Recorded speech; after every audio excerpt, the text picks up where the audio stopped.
moved to Yonkers. This would be his undoing. Sam Carr becomes the inspiration for Berkowitz's serial killer moniker, Son of Sam. Contrary to popular belief, Son of Sam David Berkowitz wasn't crazy. At least not crazy enough to avoid trial. He wasn't and still hasn't been diagnosed with any psychological disorder. David is adopted as an infant by Nathan and Pearl Berkowitz in 1953. Nathan works 6 days a week, but Pearl and David are super tight. David's no angel growing up, but he never shows signs of becoming what he becomes. He's a bit of a bully when he's at school, which is pretty rarely. But then Pearl dies of breast cancer in 1967, and David recedes into himself. 4 years later, Nathan remarries and moves to Florida with his new bride, who David wants nothing to do with. Instead, he joins the army, somehow avoids going to Vietnam, gets stationed in Korea, and is found to be good with a gun. He's honorably discharged in 1974 and goes back to New York. He works some odd jobs, including the night shift as a mail sorter at the post office. He becomes known for writing passive-aggressive and aggressive-aggressive notes to his neighbors. During this time, Berkowitz decides to find his birth family. He's been told his mother died in childbirth, but then finds out she's alive. He tracks her down, sincerely believing it would be a running into each other's arms Hallmark moment filled with happy tears. She'd say she never stopped looking for him. They'd reconnect. Instead, he found Betty Falco, a totally normal, somewhat unenthused woman who had given him up. David Berkowitz is angry. He's angry his adoptive mom is dead. He's angry his birth mom is dull. He's angry no one wanted to have sex with him. So he controls his anger by setting 1,411 fires in 3 years. In 1975, David finally finds a group where he belongs, the Satanists. He becomes obsessed with the devil and the occult. It's also in 1975 that David escalates from arson to attempted assault.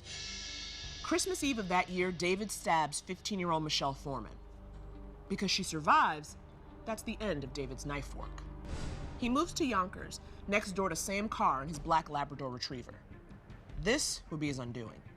Berkowitz claims that Carr's dog was a hell demon that gave him orders. He eventually shoots and kills the dog.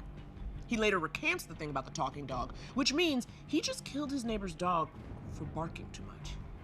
And of course, poor innocent Sam Carr becomes the inspiration for Berkowitz's serial killer moniker, Son of Sam. In May 1976, David visits an army friend in Texas, and all is fine and well, so that friend, Billy Dan Parker, thinks nothing of it when David asks him to buy a gun for him. David's nervous about driving all the way back to New York by himself and wants to have a way to protect himself. But it was New York City that needed protection. This starts a year-long killing spree that terrorizes the city, starting on July 29, 1976, when he shoots 18-year-old Donna Loria and her friend, 19-year-old Jody Valenti. Loria dies on the scene, but Valenti survives. There's 4 more attacks before he shoots Alexander Esau and Valentina Suriani on April 17, 1977. Afterwards, police find a letter addressed to Captain Joseph Bonelli, where the killer refers to himself as the Son of Sam. The letter said his father commanded him to kill, and that in order to stop him, they must kill him.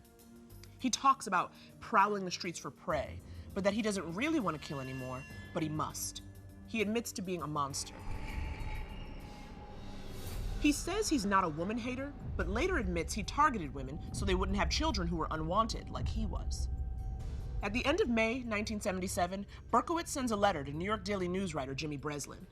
Berkowitz asks him what he has planned for July 29th, the anniversary of the first murders.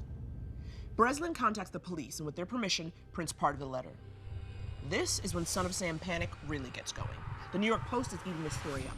Women are cutting their hair and dyeing it blonde because Son of Sam seems to prefer long-haired brunettes. It is out of control. July 31st, 1977, he shoots Robert Violante and Stacy Moskowitz, who thought they didn't need to worry because Stacy was blonde. Violante is partially blinded, but Stacy dies 2 days later in the hospital.